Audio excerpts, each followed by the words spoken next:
Okay, magandang umaga, Quezon City South. Bakit? Umaga nga, kaya nga, parang nakakapanibago, di ba? Kasi usually sa hapon tayo. Again, Happy Mother's Day sa lahat ng mga mothers na nandito ngayon. Nandito yung nanay ko, Happy Mother's Day, Ma. And sa lahat ng iba pang mga nanay na naimbitahan na bumisita dito, at saka mga anak at mga apo na naimbitahan ng mga nanay na nandito. So welcome po, and also welcome to those who are watching on Facebook. Today, for the message, I thought of sharing about a very famous mother. Hindi si Mother Teresa. Alam ko yun ang unang pumasok sa isip nyo. But the mother of Jesus. Okay? I don't think I have ever preached a lesson about Mary.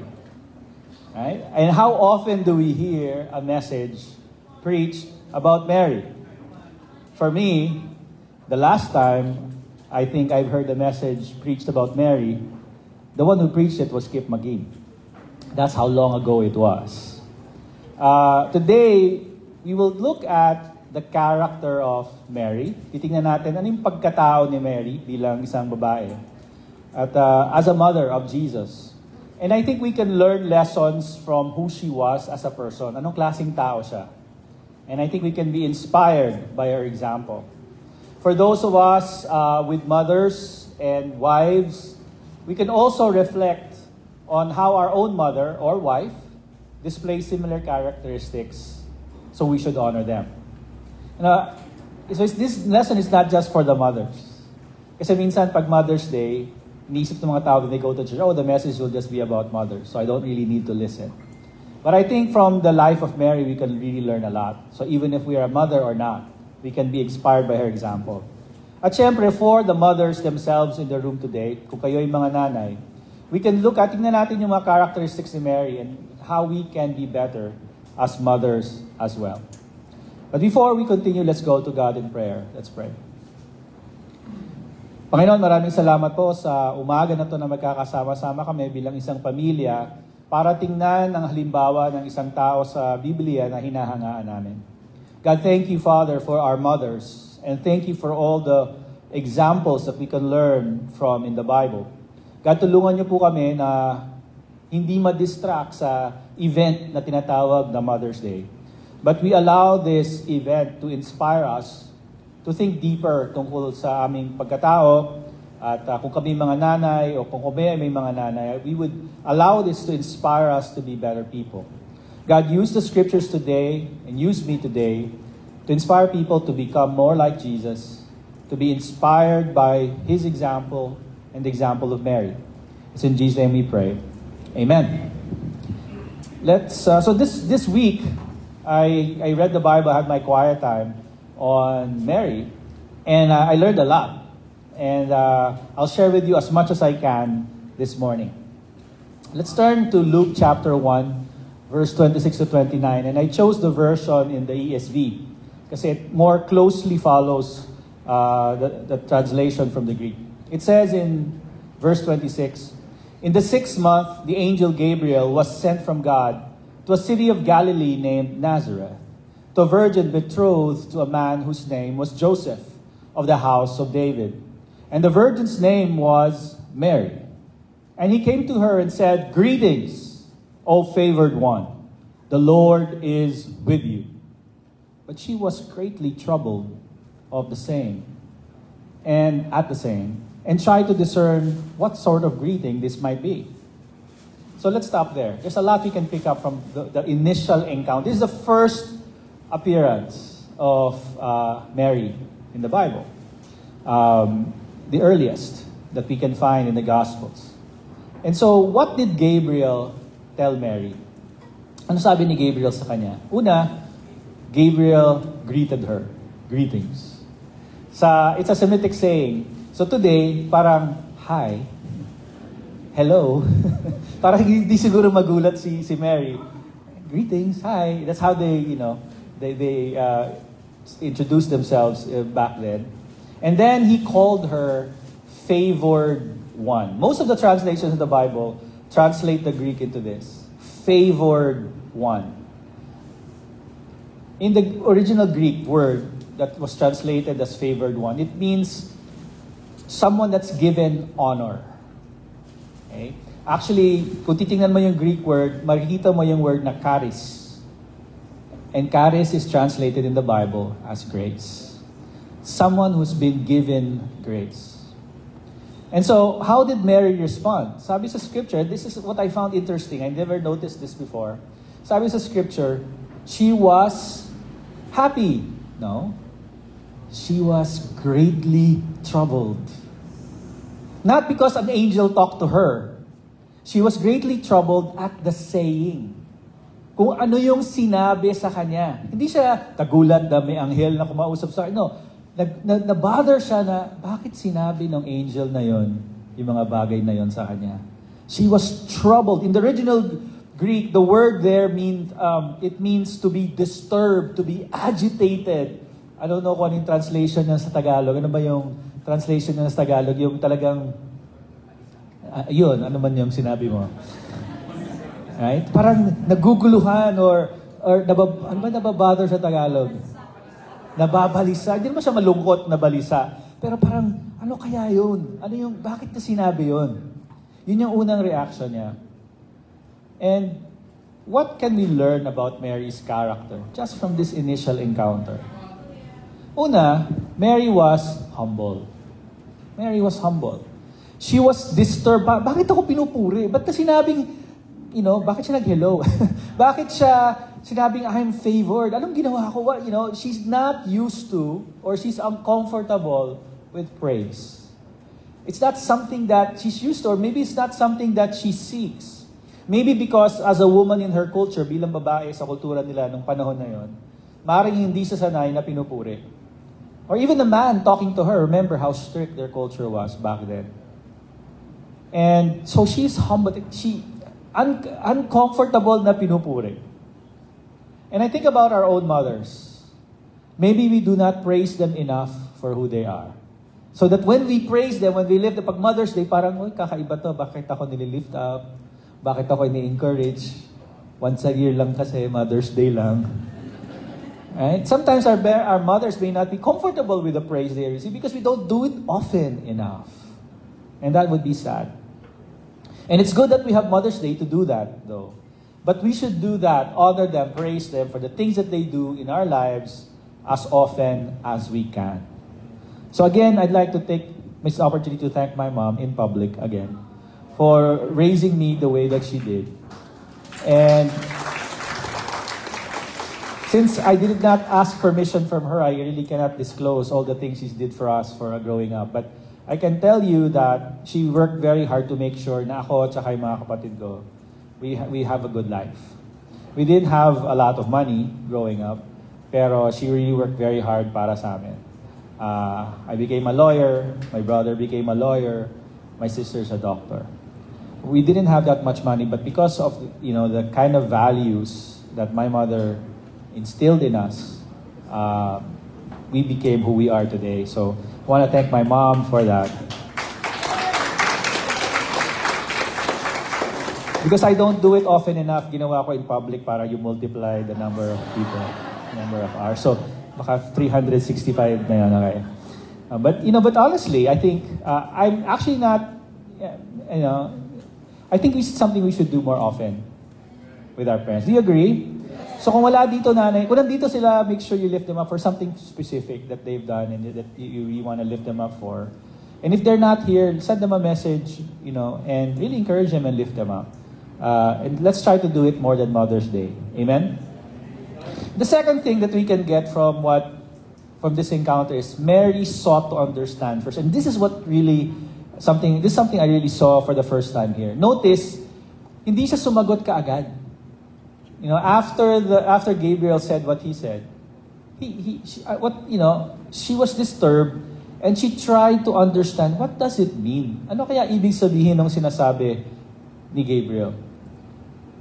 She thought about what was said to her first. She did everything she could. What does it mean? Because in the Greek, the original word for she tried to discern is she reckoned thoroughly. She thought deeply. Talagang pinag-isipan niya, anong ibig sabihin ng words na yon na sinabi sa akin? And I think this characteristic of Mary made her an ideal mother for Jesus. Kasi Jesus would often say things people would very find hard to understand, di ba? Kahit nga yung mga Pharisees and teachers of the law, hindi naiintindihan kaagad ang sinasabi ni Jesus kahit na marami silang alam sa Bible.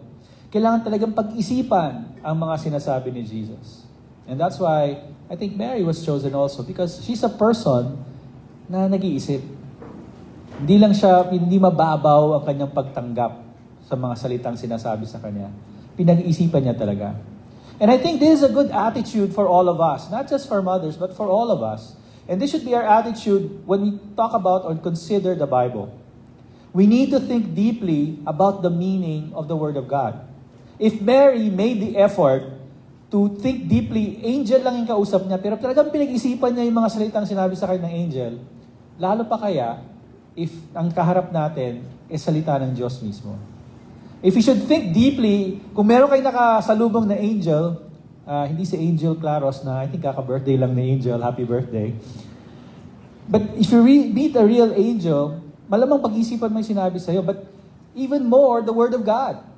Dahil mas matimbang yon. When was the last time we read and meditated on the meaning of the Bible? Kasi minsan babasahin natin, pero hindi naman talaga natin pinag-iisipan yung mga salita. We think it's okay that as long as we read every day, okay na yon. Pero hindi okay na yun. We should really think deeply about the Word of God. I imagine, if Mary had access to the Bible, kunyari meron siyang, back then, di ba, they had the Old Testament, pero scrolls, mahirap siya makuha, nasa synagogue lang, no one had easy access to the Word of God. Kung isipin nyo, bigyan siya, I imagine if Mary had a book tulad ng Bible na hawak nyo, or better yet, cellphone nyo that can access all of those. I can just imagine her poring over the words of God over a long period of time because she really wants to understand. And when we do that ourselves, when we meditate on the Bible, we are imitating Mary's heart.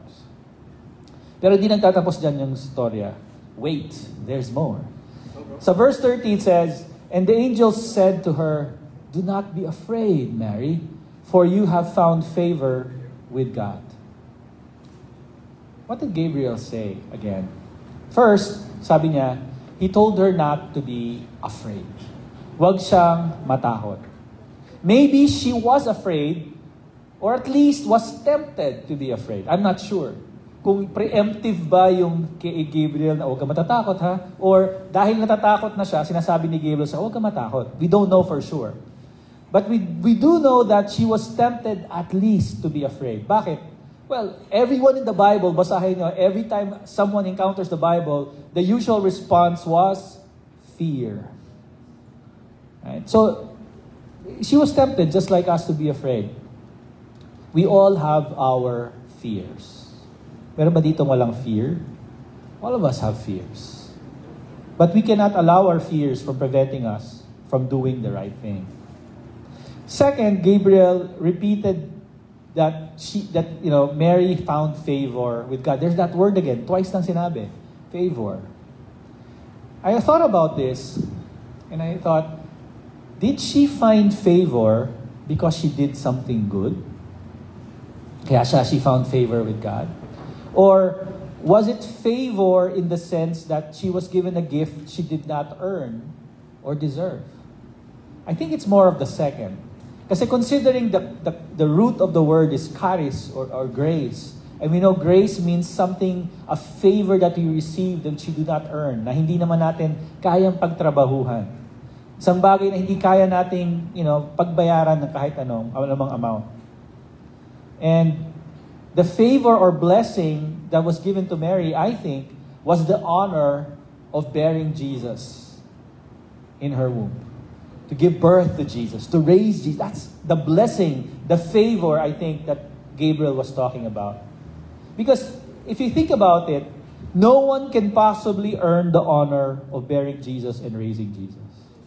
I mean, we hear today there are things like surrogate mothers where or women are paid so that they can bear the child for others. And they get paid an amount for that. But imagine having the honor of bearing Jesus himself. I think instead of getting paid, people will volunteer for that privilege. But no one can possibly be good enough to have that privilege. No one can be holy enough to have that privilege. So it must be grace. So it must be a blessing that's not deserved. I think about this and I realize being a mother, bearing a child, raising a child, it's a blessing. Do you agree? Medyo mahina yung mga nag-agree. Nag-iisip pa yung mga nanay. I think I understand the hesitation because in the world today, sa mundo natin ngayon, bearing a child is often looked upon as a burden. Parang hirap magkaanak. And a lot of people, I think in the current and generations, ayaw na nilang magkaanak because it's too difficult. Samantalang in generations past, kailangan magkaanak to be blessed. But I think the current trend now in the world is having a child is a burden. Or why would I want a child in this kind of world that we live in now? Kawawa lang naman siya. But in the Bible, bearing a child is looked upon as a blessing. In the world, ang tingin sa pagkakaroon ng anak, it's a disadvantage, lalo na pag career woman ka, tapos nabuntis ka, ay, sira na yung career mo, kawawa ka naman. Or pag mayroon kang anak, it's a financial burden. Hindi ka na makapag-travel, hindi mo na magagawa yung gusto mong gawin kasi may anak ka na. That's how the world looks at children. But in the Bible, it's very consistent. The Bible looks at having children and raising children as a blessing. Bearing a child is a blessing. And not everyone is blessed that way. So if you're a mother or blessed in this way, there should be gratitude that you have that blessing. The question is, mothers, do you consider your children or having children a blessing? Ayan, mas malakas. May repentance na. And for us children, yung mga children, kala nyo nakalusot tayo. As for us children, we need to recognize that God intends for us to be a blessing to our parents. Not a curse, but a blessing. Yun ang intention ni God. God intended us to be a blessing whether or not our parents treated us as blessings. See, the nature of children being blessings is not affected by how they are treated. You're still a blessing regardless of whether you're treated like one or not. In the same way that gold remains gold and as valuable even if it is trampled upon. Your value as a blessing remains. But if you are fortunate as a child, is bilang anak, and treat ka as a blessing, you should be grateful. Because not all children are treated as a blessing.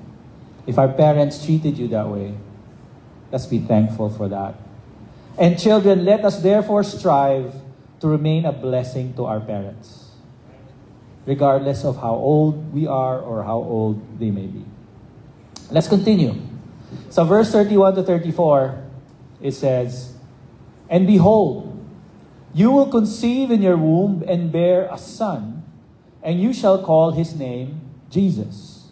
He will be great and will be called the Son of the Most High. And the Lord God will give to him the throne of his father David, and he will reign over the house of Jacob forever, and his kingdom, and of his kingdom there will be no end." And Mary said to the angel, she finally speaks, "How will this be, since I am a virgin?" So what did Gabriel tell her? Two things. Dalawang bagay sinabi ni Gabriel sa kanya. Una, sabi ni Gabriel, she will conceive, mabubuntis siya, and she will give birth to a son, at tatawagin niya yung anak niya, Jesus. Yung first. Pangalawa, Jesus will be called the Son of the Most High. He will be a king like David, and he will reign forever. Basically, itong second part na to, sinasabi ni Gabriel kay Mary, your son will be the Messiah. Lahat ng mga sinabi doon, Son of the Most High, David, reign forever. It checks all the boxes sa iniintay ng mga Jews na Messiah. For hundreds of years, since the time of the Maccabees, until now, they were under Roman rule, nag-iintay yung mga Jews ng Savior, ng Messiah, ng hari tulad ni David. They've been waiting.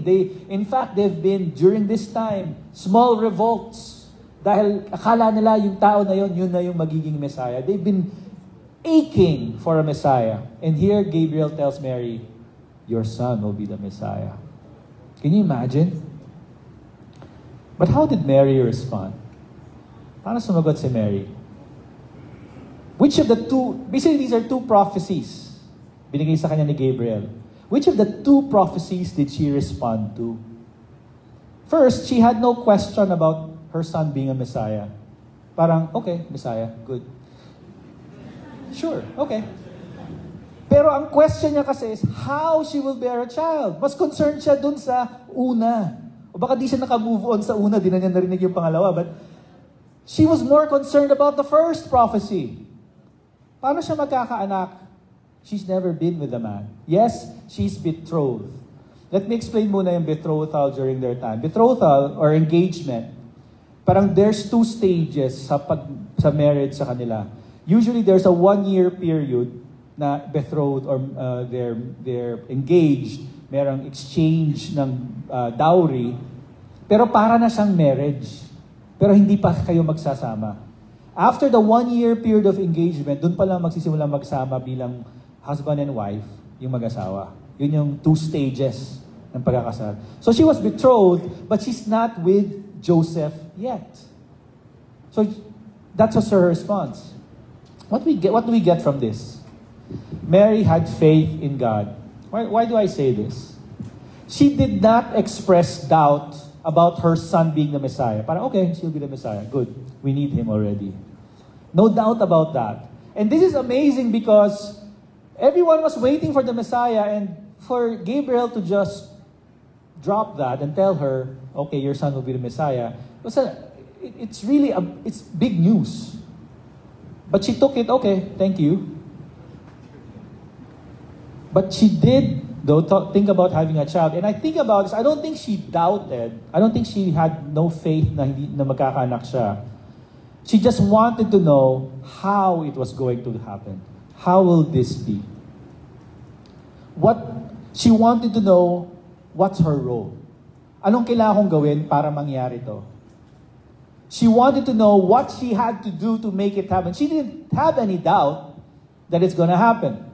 Gusto lang niya malaman, okay, what do I do? What do you want me to do to make this happen? And I think today, God also speaks to us, maybe not through angels, but through the Bible. There are still prophecies in the Bible na hindi pa na-fulfilled. The question is, how are we going to respond to these things in the Bible? Are we going to respond with faith? Are we going to believe the Word of God the way Mary believed? Incredible yung sinabi sa kanya. Pero she showed no doubt. Yeah, it's gonna happen. Will we believe the way Mary believed? See, faith motivates us to act. She wanted to do, okay, that's gonna happen, what do I do? That's what faith does. Faith motivates us, compels us. Aside from love, the thing that Danielle was talking about a while ago, faith also inspires us to act. When the Bible challenges us to do something, do we have faith and say, okay, God, tell me what I need to do that? When we face a challenging scripture, do we take a deep breath and say, okay, God, I'll do that. Tell me what to do. That's faith. How did Gabriel respond to Mary's question? In Luke 1 verse 35, it says, and the angel answered her, the Holy Spirit will come upon you, and the power of the Most High will overshadow you, and therefore the child to be born will be called Holy, the Son of God. Now, Gabriel's response must have shocked her. The Holy Spirit will come upon you, and you will conceive. So, mabubuntis ka by the power of the Holy Spirit. Kasi maybe she thought, okay, I need to have a child. Baka gusto ni Gabriel, bilisan namin ni Joseph na mag-asawa para magkaanak na kami. That's the logical, right? okay, gusto niya madaliin, wag na 1 year, bilisan na namin para magkaanak na. Maybe that's what went through her mind. But instead, actually, mabubuntis ka kahit di pa kayo nagsasama ni Joseph. That was shocking. Mary will conceive by the power of the Holy Spirit before she consummates her marriage with Joseph. Why is it shocking? This has never happened before. Yes, in the Bible, you see women, even her cousin Elizabeth, bearing a child despite being barren. Maraming example niyan. But kay Mary, she will have a child without a human father. That has never happened before. Imagine you're Mary and you're going to tell your parents what Gabriel told you. Nay, tay, may kinausap ako ng anghel. Ang sabi sa akin ng anghel, magbubuntis daw ako. Ha? Diba? Can you imagine what... even if her parents were deeply religious, would she believe her? Would she believe her?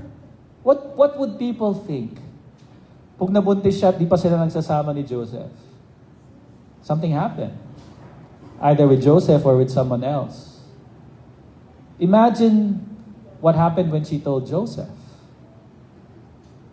You were Joseph, sinabihan ka nito. What would you think?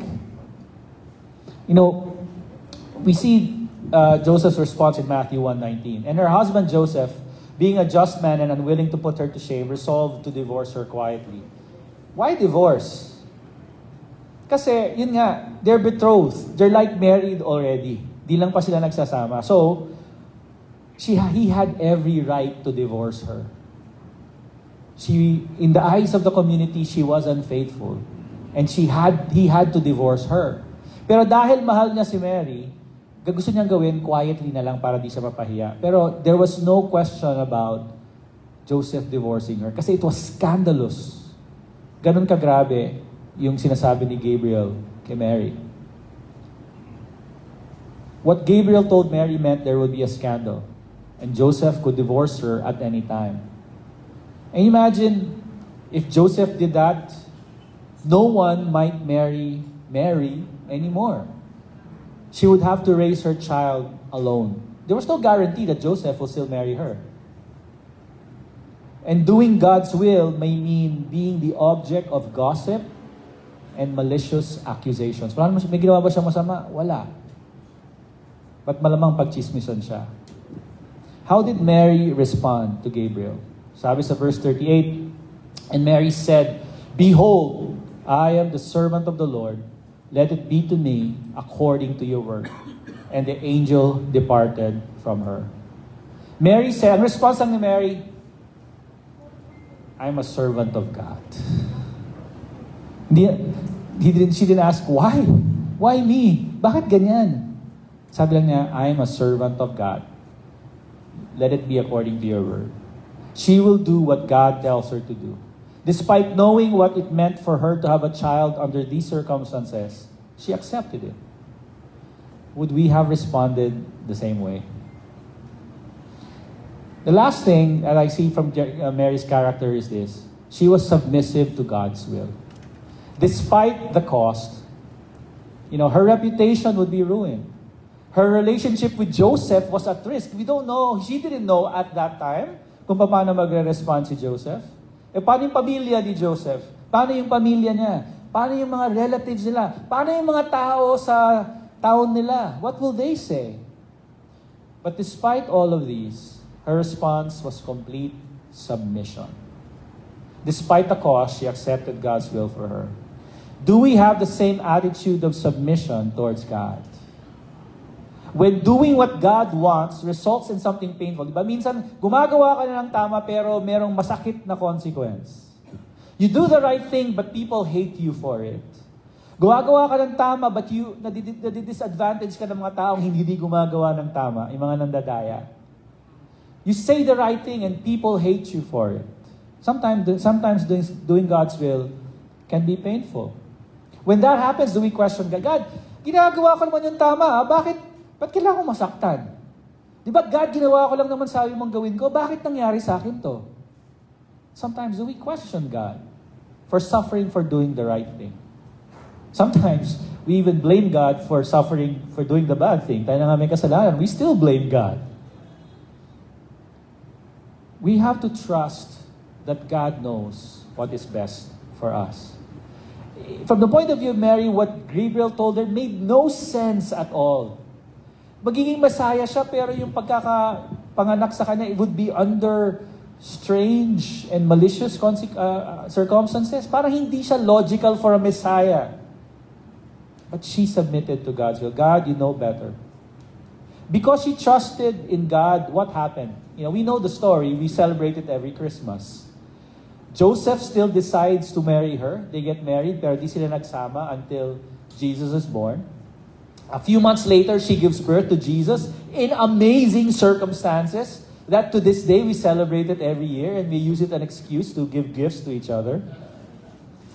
During that time, shepherds, people they didn't know, comes to visit them. Kakapanganak pa lang niya, may shepherds dumating at sabi ng shepherd, guess what? Angels talk to us about your son. And this is what he said. Imagine being Mary and listening to the wonderful things na sabi ng mga shepherds, na sabi ng mga angels. Then they met Simeon at the temple and also prophesied about Jesus. Then later, wise men from the east come and worship Jesus and give him gifts.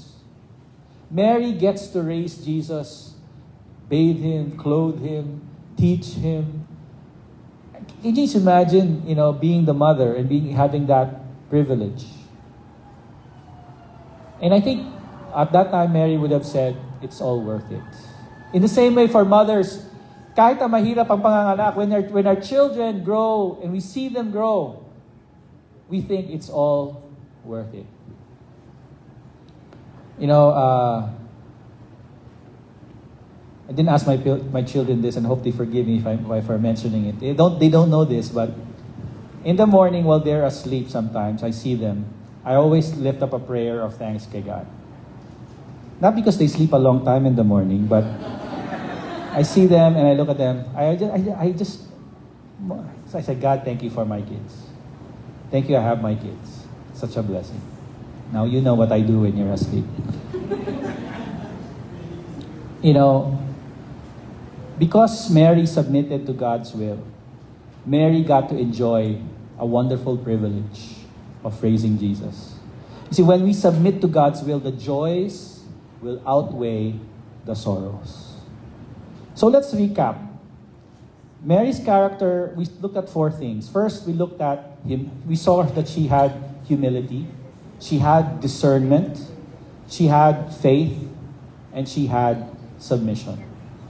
We see these things again and again in different parts of the Bible that talk about Mary. You want to see where? First, her humility. In Matthew 2, verse 1 to 11, you see here the wise men worship Jesus, not Mary, Jesus. And she did not claim any honor for herself. At no point in Jesus' ministry did she claim any honor for herself. And in Luke chapter 1, verse 38 and in 48, she always referred to herself as God's servant. In fact, sa verse 48, which is part of the Magnificat, Mary referred to herself as the lowly servant girl. That's how she saw herself in comparison to God. This is how we should be. This is how we should see ourselves. Servants lang tayo ni God. Second, discernment. In Luke chapter 2, verse 19, this is the part where the shepherds tell her about all the wonderful things the angels said about Jesus. And we see in that scripture that Mary treasured everything that the shepherds said, pondering them in her heart. And then sa Luke 2, verse 41 to 51, Mary did not understand what Jesus said to them. This is after, di ba si Jesus at 12 years old, nagpaiwan sa temple, di nagsabi sa magulang niya. And he was in the temple, and then Mary asked Jesus, why did you do this to us? And Jesus said, don't you know I had to be in my Father's house? So Mary didn't understand that. But she pondered these things in her heart. There are things that Jesus said she did not really understand yet at the time Jesus said it, but she thought about them deeply. She was a woman of discernment. She kept thinking about it. She meditated on it. And we should also be the same way. We should always keep thinking about the Word of God. It's not enough that we hear the Word, we attend Sunday, but we don't read our Bibles, we don't try to figure out what does the words mean for us. we must also, just like Mary, make the effort to understand. She had faith.